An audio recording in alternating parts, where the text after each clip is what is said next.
सुप्रभात बच्चों।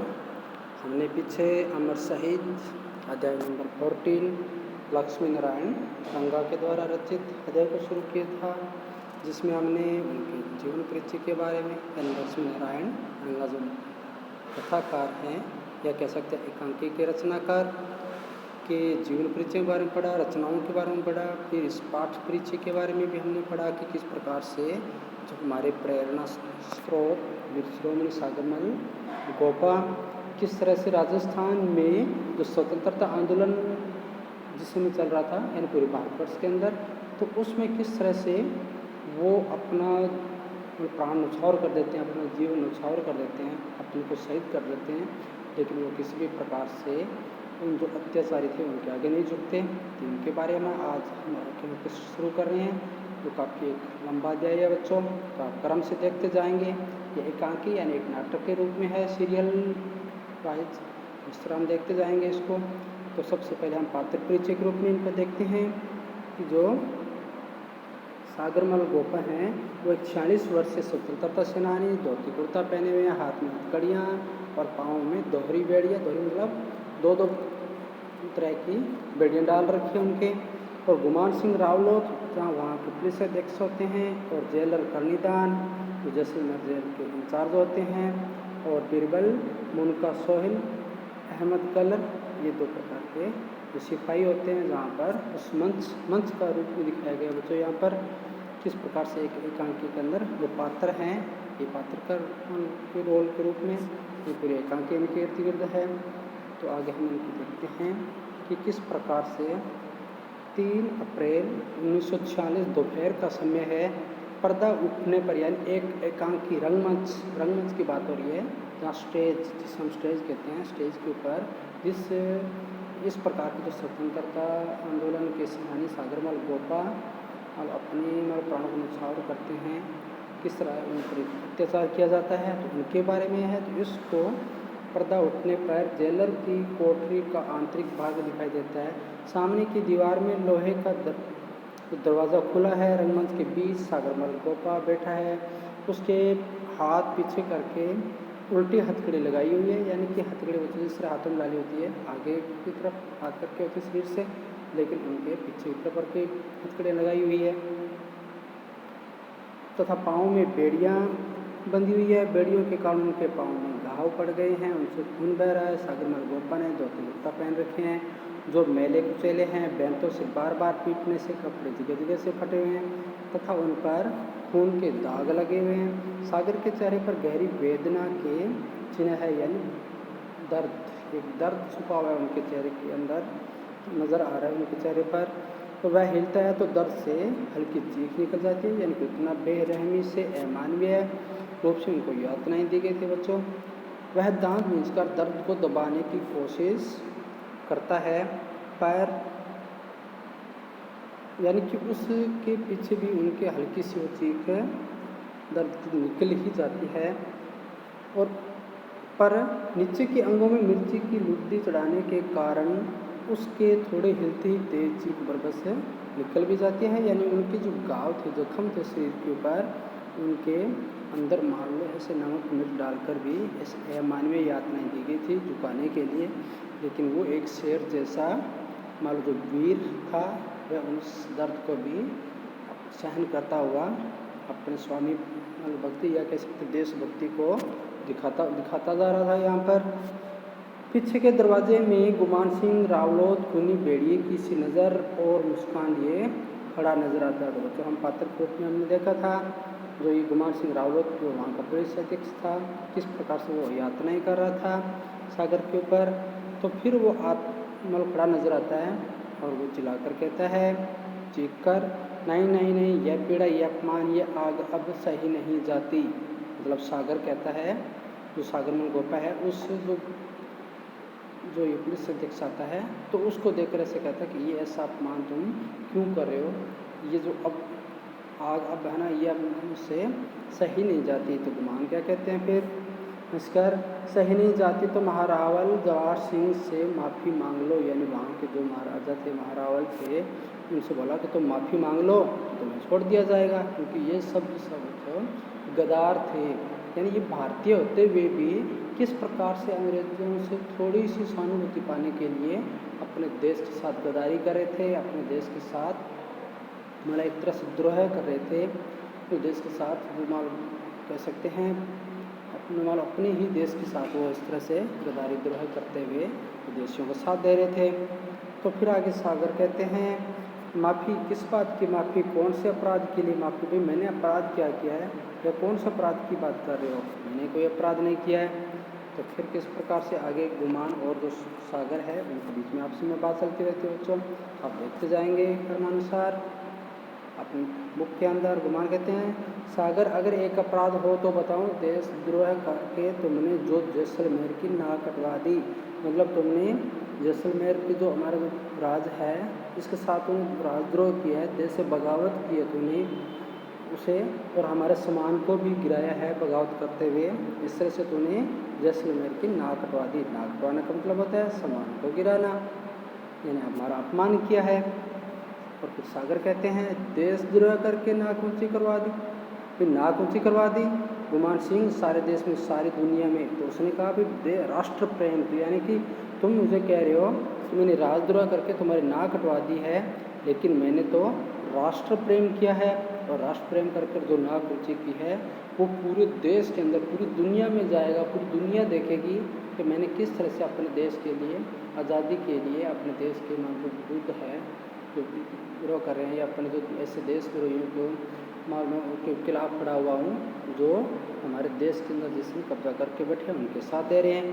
तो इसलिए मैंने कोई गलत काम नहीं किया है, मैंने तो राष्ट्र प्रेम किया है। तो राष्ट्र प्रेम करके नाक ऊँची करने का मतलब होता है बच्चों सम्मान को मतलब ऊँचा करना, सम्मान पाना, और नाक कटवाने का मतलब होता है सम्मान को गिराना। तो यहाँ पर नाक ऊँची करने का मतलब हो जाएगा सम्मान को बढ़ाना, और नाक कटवाने का मतलब सम्मान गिराना। तो ये दोनों एक तरह से मुहावरे हैं बच्चों, उनका आप अच्छी तरह से देखेंगे समझेंगे। फिर आगे गुमान कहते हैं लानत है तेरी इस नाक पर महारावल की जगह यदि मैं होता तो राजद्रोह में तेरी बोटी बोटी नचवा देता, मतलब टुकड़े टुकड़े करवा देता तुम्हारे। बोटी बोटी का मतलब होता है बच्चों कठोर यातनाएं देकर, यानी बहुत ज़्यादा कठोर यातनाएं देता तुम्हें।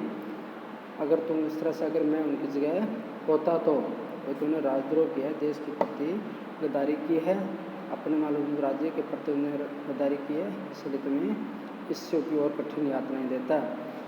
पर सागर यहाँ कहते हैं पर क्यों, वे क्यों कह रहे हो तुम ऐसे, कि मैंने क्या किया ऐसा कि तुम इस तरह से कह रहे हो, मेरी निंदा कर रहे हो। तो जो लानत था वे लानत है तेरी इस नाक को, लानत का मतलब होता है निंदा करना। भाई मैं निंदा करता हूँ तेरी इस प्रकार की जो नाक ऊँची कर, या तो नाक ऊँची करके फिर राष्ट्र प्रेम को दिखा रहा है, ये सब गलत है। यानी इस तरह से कहता है गुमान।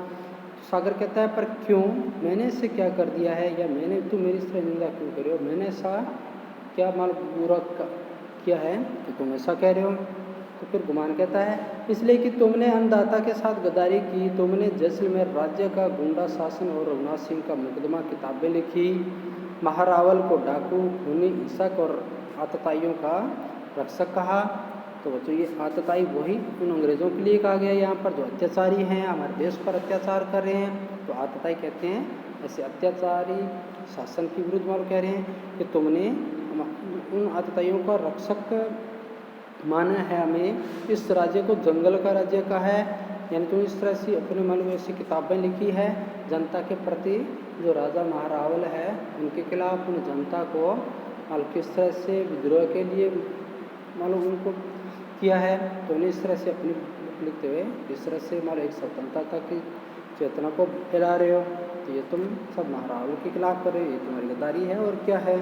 तो जो अन्नदाता है हमारे राज्य के जो महारावल हैं उन्हीं के विरुद्ध तुम मतलब खिलाफत कर रहे हो, उनके प्रति आवाज़ उठा रहे हो। तो फिर आगे सागर कहते हैं यहाँ पर बच्चों आप देखेंगे कि किस तरह से मालूम सागर के रूप में मालूम कहते हैं कि अपने कलेजे पर हाथ रखकर सोच गुमान सिंह क्या मैंने ये गलत कहा है। तो मान कहते हैं बिल्कुल गलत, अरे नमक हराम, कि तुमने जिनका नमक खाया है उनके विरुद्ध ही तुम मतलब उपकृत मतलब होना चाहिए कि तुमने, और तुम उनके प्रति गद्दारी कर रहे हो। नमक हराम का मतलब होता है गद्दार, और थाली में मतलब छेद किया मतलब जैसे तुमने खाया और उन्हीं को नुकसान पहुँचा रहे हो। तो इस तरह से तुम गदार हो। नमक हराम, तेरी पीढ़ी ने जिस बाटी महारावल का नमक खाया है तूने उसी की थाली में छेद किया है। गदार फिर इस तरह से वो उनको गदार कहता हुआ कहता है। तो फिर सागर आगे कहता है कि गुस्से से गदार मैं नहीं, गदार तुम और तुम्हारे महारावल दोनों हो, जो अंग्रेज़ों की छत्र छाया पाने के लिए मातृभूमि के साथ गद्दारी कर रहे हो और जनता को डंडे और अंधे कानून से दबाते हो। मैंने जो भी किया जनता के हित में किया है। वे तुम और गद्दार हो जो तुमने अंग्रेज़ों के छत्र छाया पाने के लिए सहानुभूति पाने के लिए उनके इस तरह से कर रहे हो। छत्र छाया पाना मतलब सहानुभूति को प्राप्त करना, तो इस तरह से इसमें ये रहेगा। और थाली में छेद करना मतलब होता है धोखा देना, धोखा करना। और नमक खाना का मतलब होता है उपकृत करना, मतलब उपकार मानना चाहिए। और नमक हराम का मतलब होता है गदार, यानी खिलाफत करना।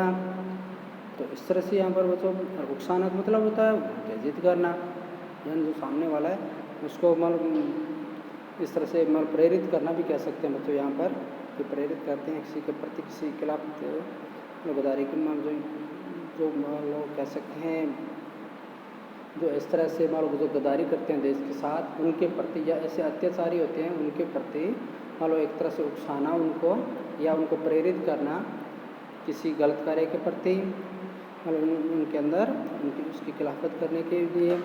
तो इस तरह से उन्होंने कहा कि मैंने जो भी किया वो अच्छा किया, कुछ भी गलत नहीं किया। जो कुछ है वो तो तुम कर रहे हो अपनी मातृभूमि के साथ, उन अंग्रेज़ों का साथ देकर गद्दारी कर रहे हो। डंडे और अंधे कानून से तुम जनता को पर अत्याचार कर रहे हो, दबा रहे हो उनको। और मैंने जो किया वो जनता के बिल्कुल हित में किया है, तो तुम मुझे यहाँ पर गलत बता रहे हो। तो इस तरह से जो सागरमल है कि वो उनको अत्याचारी बताते हैं उस शासन को। तो आगे गुमान कहते हैं गुस्से से झूठे, क्या तुमने राज्य की जनता को नहीं उकसाया? क्या तुम लोगों ने ताजियों का झगड़ा नहीं भड़काया? तो ताजी यानी एक प्रकार का ये समूह है बच्चों, एक जाति है जिनको मालूम एक तरह से हो रहे अत्याचार होने पर उनको उनके प्रति खड़े हो जाना, उनका मुकाबला करने का एक संकल्प देना। तो इस तरह से यहाँ पर कहा है कि उनको भी तुमने भड़काया है। क्या तुम लोगों ने दर्जी सत्याग्रह नहीं कराया? क्या तुम हड़तालें और भूख हड़तालें नहीं कराई? क्या तुमने क्रांतिकारी कविताएं नहीं लिखी? क्या तुमने जैसलमेर के किले पर तिरंगा झंडा लहराने की घोषणा नहीं की? क्या तुम लोगों ने नहीं कहा कि महारावल को नजराना भेंट नहीं करेंगे? नजराना मतलब बच्चों कि उनको हर प्रकार की जो एक तरह से कह सकते हैं जितनी भी कमाई की जाती है या जितने भी होता है उसके लिए उनको उसमें से भेंट करना। ये एक उसमें का नजराना होता था कि अपनी कुछ कमाई हुए से कुछ ले जाकर भेंट के रूप में कह सकते हैं करना पड़ता था, तो उसे नजराना कहा गया बच्चों यहाँ पर। फिर आगे देखिए,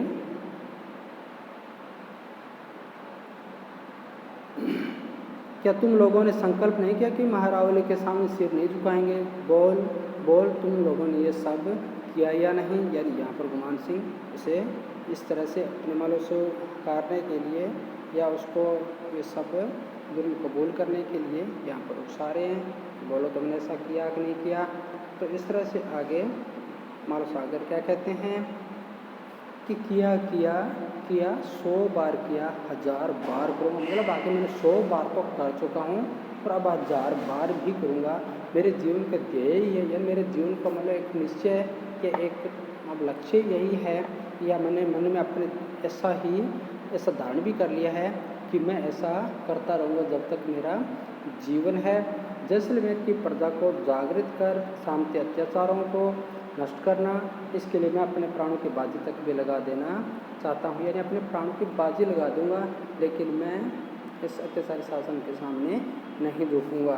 तो गुमाना के फिर कहते हैं गुस्से से तेरे जैसे पीणे सपोलिए। तो ये पीणे सपोलिए मतलब सांप, सपोली कहते हैं सांप, और पीणा एक जाति होती है बच्चों, यानी ऐसे पीने वाला जो सांप होता है। तो उसके लिए बात हो रही है कि पीणे सपोलिए को मैं पाँवों से कुचल देना चाहता हूँ। मतलब मैं तुम्हें कुचल दूंगा, निकाल दूंगा तुम्हारा, या तुम्हें इस तरह से जो हमारे महाराज हैं उनके सामने खड़ा नहीं होने दूंगा, या इस तरह से उनके प्रति बगावत नहीं करने दूंगा।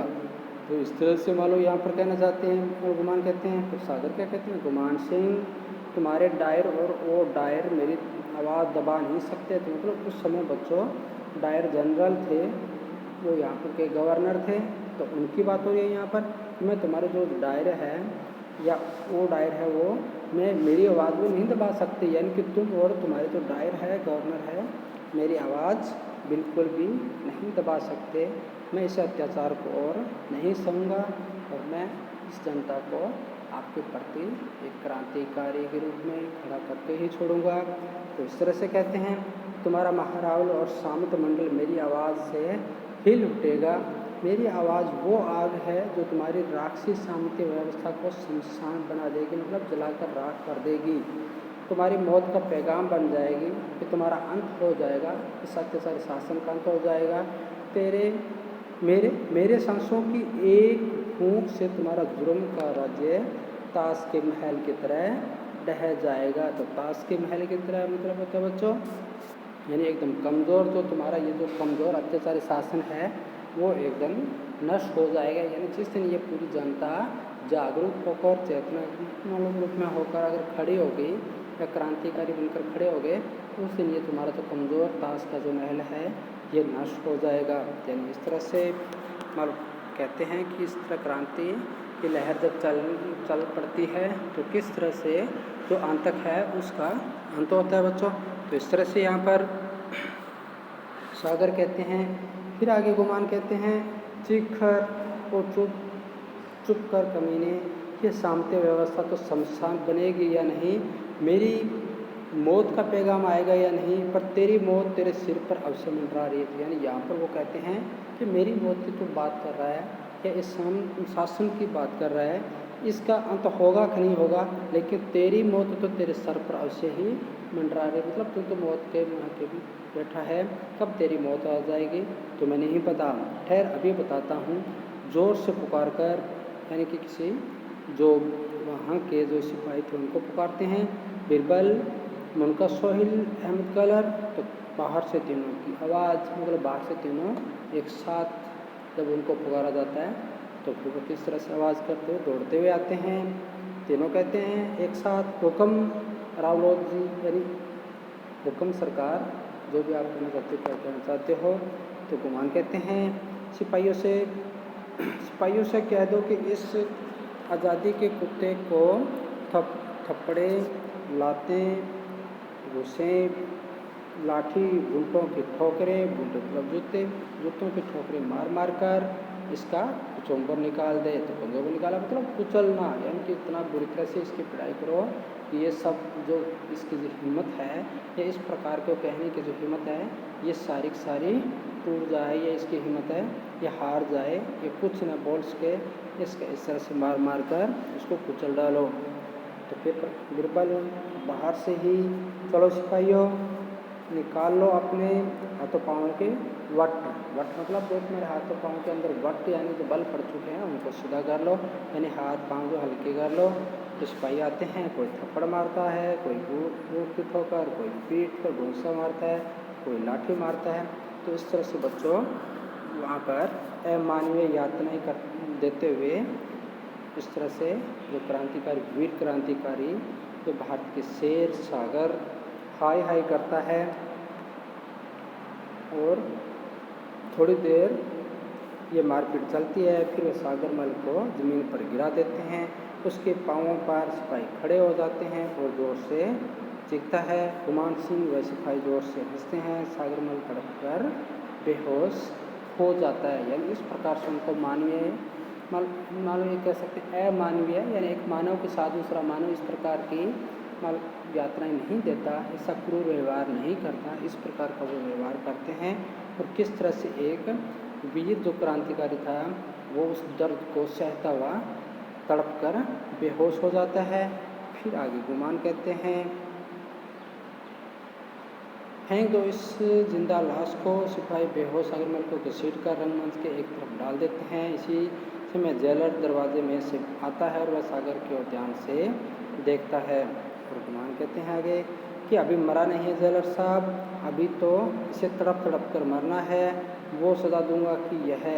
तो जेलर थे वो बीच में ही मतलब बात काट कर, जो जेलर थे उनकी बात हो रही है कि किस तरह से उनकी बात काट कर कहते हैं कि वो तो ठीक है गुमान सिंह जी, पर अब सभी को एक ही लाठी से नहीं हाँका जा सकता, मतलब सभी को एक जैसे ही मल्होत्रा से व्यवहार नहीं करना चाहिए, मतलब उनको सबके साथ ऐसा ही क्रूर व्यवहार करते जा रहे हो, ये इस प्रकार से मानने वाला नहीं है। ये स्वतंत्रता के दीवाने हैं, ये स्वतंत्रता मतलब ये अपने देश से बड़ा गहरा प्रेम करते हैं, इस प्रकार के ये दीवाने हैं। ये सर कटा लेंगे पर झुकाएंगे नहीं, यानी ये बड़े गहरे प्रेम करते हैं अपने देश से। ये सिर कटा सकते हैं लेकिन झुका नहीं सकते। इनसे तो नीति से काम लेना चाहिए ताकि सांप भी मर जाए और लाठी भी न टूटे। मतलब हमें जो अपना स्वार्थ है या हमें हल है, यानी बिना मतलब लाठी उठाए, अगर बिना हानि उठाए अगर हमें सफलता मिल जाए तो फिर हमें इतना कुछ करने की क्या ज़रूरत है। इसलिए हमें सांप भी मर जाए और लाठी भी न टूटे, मतलब हमारा हल भी हो जाए, हमारा काम भी निकल जाए और हमें ज़्यादा मशक्क़त भी न करनी पड़े, तो ऐसा कोई काम करो। तो गुमान कहते हैं असमंजस में, यानी वो समझ नहीं पाते, आपकी बात समझा नहीं। तो जेलर कहते हैं कोई बात नहीं, समय आने पर मैं समझा दूंगा, अब आप जाइए, मुझे सागर को होश में लाकर ज़रूरी बात करनी है। यानी कि जो अब आपने अत्याचार करके बेहोश किया उसमें होश में लाता हूँ और फिर उनसे तो ज़रूरी बात करनी है। तो इस तरह से मालूम कहते हुए वो गुमान थे, वो जाते जाते हैं मेरी ज़रूरत पड़े तो बुला लें। जेलर ज़रूर, और हाँ गुमान सिंह जाते जाते रुक जाता है, थोड़ा ठंडा पानी भिजवा दीजिए। तो गुमान कहते हैं जाते हुए ठीक है। तो जेलर सागरमल की हथकड़ी खोलकर उसे सीधा करता है, उसकी नब्ज़ देखता है, एक सिपाही गिलास और लोटे में पानी लाता है। जेलर सागरमल के मुँह पर 2-3 बार पानी के छींटे देता है और धीरे धीरे मतलब गुमान चीकर कहता है और चुप कर कमीने। तो ये तो यहाँ देखिए आगे, कराता हुआ सागरमल होश में आता है और जेलर उसे सहारा देकर बैठाता है और पानी पिलाता है। यानी कुछ पानी के छींटे देने से जो सागर था उसको धीरे धीरे होश आने लगता है और फिर आगे जो जेलर था उसे सहारा देकर बैठाता हुआ उसे पानी पिलाता है। तो जेलर सहानुभूति से मतलब सहानुभूति प्रकट करता है, एक दिखावा प्रकट करते हुए कहते हैं सागरमल और सागर, तो सागर के तह कराते हुए जी। तो जेलर आगे कहते हैं सागर अपने पर, अपनी इस जान पर रहम खा, मतलब अपने पर रहम कर, तो क्यों इस शरीर को नष्ट करने पे तुला है, क्यों अपने को इतनी यातनाएं दिलवा रहा है, इस पर रहम खा, यानी तरस खाओ तुम इस पर, अपनी जान पर तरस खाओ, क्यों अपनी जान के प्राणों के पीछे पड़े हो। तेरी ये हालत मुझसे देखी नहीं जाती, वो है ये क्या दशा हो गई है तेरी, यानी एक दिखावा प्रकट करते हुए, एक झूठी सहानुभूति प्रकट करते हुए जेलर किस तरह से उसे अपने मान लो अपने उसे इस तरह से झूठी सहानुभूति के गलत रूप से फंसाना चाहते हैं, उसे झुकाना चाहते हैं। तो आगे सागर कहते हैं कि धन्यवाद जेलर साहब, पर स्वतंत्रता के दीवानों को सहानुभूति की भीख नहीं चाहिए। यानी यहाँ पर कह रहे हैं भाई आप ठीक है जेलर साहब, इस बात के लिए मैं धन्यवाद करता हूँ कि आप इस तरह से मुझे प्रेम से मेरे साथ बोल रहे हैं, लेकिन हम तो स्वतंत्रता के दीवाने हैं, हम तो अपने देश को आज़ाद कराने के लिए मतलब गहरा प्रेम करने वाले हैं, उस आज़ादी से प्रेम करने वाले हैं। हमें इस प्रकार की जो झूठी सहानुभूति है उसकी भीख नहीं चाहिए, हमें नहीं चाहिए आपकी ऐसी भीख। तो जेलर कहते हैं तुम क्या चाहते हो। तो सागर कहते हैं दुख भरी मुस्कान से, हमें चाहिए स्वतंत्रता, सिर्फ स्वतंत्रता, हमें आज़ादी चाहिए, इस देश को आज़ाद कर दो। उन अंग्रेज़ों से बोलो कि इस देश को तुम आज़ाद कर दो। तो जेलर कहते हैं प्रश्न होकर वही तो मैं कहता हूँ, तुम स्वतंत्र हो सकते हो, स्वतंत्र करा सकता हूँ। तो यहाँ पर बात बदलते हुए किस तरह से मुस्कुराहट के साथ प्रश्न होकर कहते हैं तो ठीक है हम तुम्हें आज़ादी दे देंगे, तुम आज़ाद होना चाहते हो हम आपको आज़ादी दे दें। यानी यहाँ पर देश की बात न करते हुए केवल उससे कहते हैं कि हम तुम्हें जेल से छोड़ देंगे, यानी इस तरह से उसको प्रलोभन देते हैं। तो आगे सागर किस तरह से कहते हैं बात समझकर मुझे मेरी स्वतंत्रता नहीं, बात समझकर मतलब वो उस बात को समझ गया कि ये जेलर जो है ये क्या कहने जा रहा है या क्या कह रहा है, इसके कहने का मतलब क्या है। बात समझते हुए मुझे मेरी स्वतंत्रता नहीं, भारत माता की स्वतंत्रता चाहिए। भाई मुझे आज़ादी नहीं चाहिए जेल से, चाहे कितनी ही मुझे यातना क्यों न दे दी जाए, चाहे मेरे प्राण ही क्यों न चले जाए, मुझे इसकी परवाह नहीं, मुझे मेरी भारत माता की आज़ादी चाहिए। यानी ऐसे वीर क्रांतिकारी थे, ऐसे महान सपूत भारत माता के किस तरह से बच्चों यहाँ पर डटे हुए हैं अपने देश की आज़ादी के लिए, उन्हें अपने प्राणों की बिल्कुल तन की भी चिंता नहीं है। तो फिर आगे जेलर कहते हैं, तेरी भारत माता तो स्वतंत्र हो या नहीं, पर तेरी सांसों का सूर्य जरूर अस्त हो जाएगा। तो यहाँ पर उसको डर दिखा रहे हैं कि अगर तेरी भारत माता तो आज़ाद होगी या नहीं, लेकिन इस तरह से सागर अगर तुम अड़े रहे तो तुम्हारी भारत माता की जगह तुम्हारा सूर्य है वो जरूर अस्त हो जाएगा, मतलब तुम्हारे प्राण जरूर और जोखिम में पड़ जाएंगे। तो इस तरह से डराने की कोशिश करें तो सागर कहता है, उठने का प्रयास करता है। तो जेलर साहब मतलब सारा देकर खड़ा करते हैं उसको, और इस स्वतंत्रता के लिए प्राणों के हजारों सूर्य भी अस्त करने पड़े तो मैं हर जीवन में ऐसा करने को तैयार हूँ। तो उठने का प्रयास करते हैं जेलर साहब, सारा देकर खड़े करते हैं और वो कहते हैं कि स्वतंत्रता के लिए मैं अपने प्राणों को हजारों बार भी ऐसे सूर्य है उनको अस्त करने के लिए तैयार हूँ। मतलब मैं अपने प्राणों को अगर 1000 बार अगर जन्म मिले मुझे, अगर मेरे भारत देश के लिए, भारत माता के लिए, तो भी मैं अपने प्राण आस्ते आस्ते त्याग कर दूंगा, बलिदान कर दूंगा। तो इस प्रकार से जो तब जेलर कहते हैं इस बात पर सागर जरा सोच, अगर वह स्वतंत्रता मिल भी गई तो तुझे क्या मिल जाएगा, तेरा घर, तेरा परिवार। मतलब यहाँ पर उसको फिर आगे डर दिखाने की कोशिश करते हैं कि सागर अगर तुम्हारे देश में आज़ादी मिल भी गई, आज़ाद हो भी गया, तो तुम्हारा घर है उसका क्या होगा, तुम्हारा परिवार है उसका क्या होगा, वो सारे नष्ट हो जाएंगे तुम्हारे बिना, जब तुम इस तरह से अपने प्राण खो दोगे। तो सागर कहते हैं, हल्की शिक्षा सबसे दिलवाने, संसार से कुछ लेने की नहीं, संसार को कुछ देने की तमन्ना रखते हैं जेलर साहब। वे अपने जीवन की सांसों के मोतों से अपना घर नहीं संसार को सजाते हैं। यहाँ पर अपने देश के प्रति किस तरह से स्वतंत्रता के जो दीवाने हैं वो किस तरह से कहते हैं कि उन्हें कुछ लेने की नहीं बल्कि कुछ देने की रहती है। अगर मेरा पूरा परिवार, अगर मेरा घर भी अगर इस देश की आज़ादी के लिए अगर मान लो सभी शहीद हो जाते हैं या वारे जाते हैं तो भी मुझे खुशी की बात होगी। तो जेलर कहते हैं फिर वो तो ठीक है सागर, पर मान लो तुम्हारे जीवन भर संघर्ष किया और फिर भी स्वतंत्रता नहीं मिली, तो फिर कहते हैं अगर तुम इससे जीवन भर संघर्ष करते रहे तो भी अगर तुम्हें आज़ादी नहीं मिली तो फिर, तो सागर कहता है तो क्या हो जाएगा। हम तो ये मानकर चलते हैं कि स्वतंत्रता का जो संग्राम है वो एक लंबा सफ़र है, हम तो बस प्राणों की मसाल जलाकर उस पर चलना जानते हैं।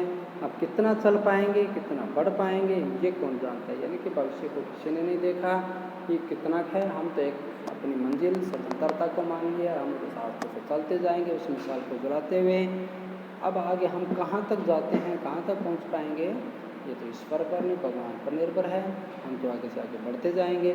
तो फिर आगे जेलर कहते हैं, और चलते जिनकी के कदम अगर थम गए तो फिर उसे कहते हैं कि अगर तुम्हारे कदम है ये आगे नहीं बढ़ पाए, अगर रास्ते में कहीं रुक गए तो सागर कहते हैं तो ये मसाल हम किसी और के हाथों में सौंप कर मौत की गोद में सिर रखकर आराम से सो जाएंगे। तो बच्चों इस प्रकार से वो आज़ादी के दीवाने किस तरह से अपने प्राणों को जोखिम में डालकर भी और हार नहीं मानने वाले, या किसी भी प्रलोभन में वो नहीं आते हैं, और किस तरह से अपनी जो मातृभूमि है, अपने देश के लिए अपने प्राण न्यौछावर करने के लिए तत्पर हो जाते हैं। बच्चों आज हम अपना अध्ययन यहाँ 72 नंबर पेज 72 नंबर पेज तक ही करेंगे। आपको पूरा ये जो एकांकी है वो समझ में आ रहा होगा। तो इंटरेस्टिंग लेसन है बच्चों, बड़ा रुचिकर लेसन, किस तरह से हमें अपने देश के प्रति हमें भी अपने मान देश की स्वतंत्रता के लिए अपने प्राण न्यौछावर करने की ओर प्रेरित कर रहे हैं। यहाँ पर लेखक लक्ष्मी नारायण गंगा के द्वारा रचित तो एकांकी है, और किस प्रकार के ऐसे महान सपूत, ऐसे वीर हुए थे जिनकी बदौलत आज हमें ये जो आज़ादी मिली हुई है, हमें इसको बनाए रखने के लिए भी हमें भी अपने प्राणों की मिली है, अपने प्राणों को अनुसार करने की आवश्यकता पड़ सकती है बच्चों। तो आगे हम भी अपनी मातृभूमि के प्रति इस जो कर्ज है हमारे ऊपर, उसे हमें अगर मौका मिलता है चुकाने का तो हमें भी तत्पर रहना चाहिए। आगे हम कर्मानुसार इसका अध्ययन आगे हम नेक्स्ट अध्ययन के अंदर करेंगे बच्चों। जय हिंद।